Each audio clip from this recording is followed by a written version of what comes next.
द्वापर युग हिंदू धर्म के अनुसार 4 युगों सत्य युग, त्रेता युग, द्वापर युग और कलियुग में से तीसरा युग है। इस युग में कई महत्वपूर्ण घटनाएं और कथाएं घटित हुई, जिनमें प्रमुखता से महाभारत और श्री कृष्ण की लीलाएं आती हैं।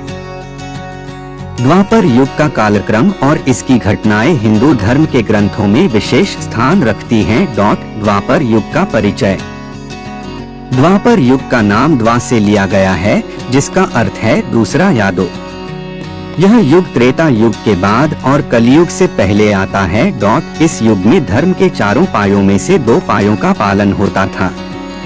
इसका मतलब है कि इस युग में धार्मिकता, नैतिकता और सत्य का पालन कम हो गया था। द्वापर युग की अवधि लगभग 8,64,000 वर्ष मानी जाती है। द्वापर युग की प्रमुख श्री कृष्ण की लीलाएं। श्री कृष्ण का जन्म द्वापर युग में मथुरा में हुआ था। वह वासुदेव और देवकी के पुत्र थे, लेकिन जन्म के तुरंत बाद उन्हें नंद और यशोदा के यहाँ गोकुल भेज दिया गया। बालकृष्ण ने कई अद्भुत लीलाएं की, जैसे कि पूतना वध, कालिया नाग का दमन, गोवर्धन पर्वत उठाना और माखन चुराना। उनका जीवन कई चमत्कारी घटनाओं से भरा हुआ है, जो हमें प्रेम, भक्ति और धर्म के महत्व की शिक्षा देती हैं। कुरुक्षेत्र के युद्ध में श्री कृष्ण ने अर्जुन को भगवद गीता का उपदेश दिया, जो कर्मयोग, भक्ति योग और ज्ञान योग की शिक्षा देता है।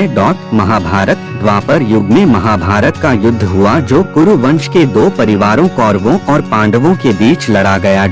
यह युद्ध धर्म और अधर्म के बीच की लड़ाई थी।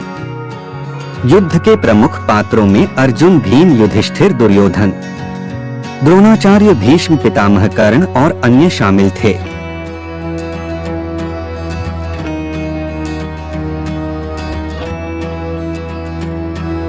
युद्ध के परिणाम स्वरूप पांडवों ने कौरवों को पराजित किया और धर्म की विजय हुई। द्वापर युग में श्री कृष्ण और राधा के प्रेम की कथा अत्यंत लोकप्रिय है। राधा और श्री कृष्ण का प्रेम अद्वितीय और अजरमर माना जाता है। राधा और श्री कृष्ण का प्रेम भक्ति का प्रतीक माना जाता है, जिसमें आत्मा और परमात्मा का मिलन होता है। पांडवों को कौरवों द्वारा छलपूर्वक जुए में हराकर वनवास में भेजा गया था। इस दौरान पांडवों ने कई कठिनाइयों का सामना किया, लेकिन धर्म और सत्य के मार्ग पर चलते रहे। अश्वत्थामा का श्राप। महाभारत के युद्ध के अंत में अश्वत्थामा ने कौरवों की हार के बाद पांडवों के वंश का नाश करने की कोशिश की। श्री कृष्ण ने उसे श्राप दिया कि वह अनंत काल तक जीवित रहेगा और हर कष्ट झेलेगा। द्वापर युग का अंत। द्वापर युग का अंत महाभारत के युद्ध और श्री कृष्ण के स्वर्गारोहण के साथ हुआ।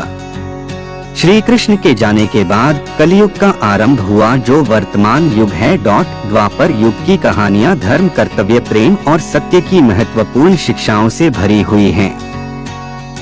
यह युग हमें बताता है कि सत्य की हमेशा विजय होती है, चाहे कितनी भी कठिन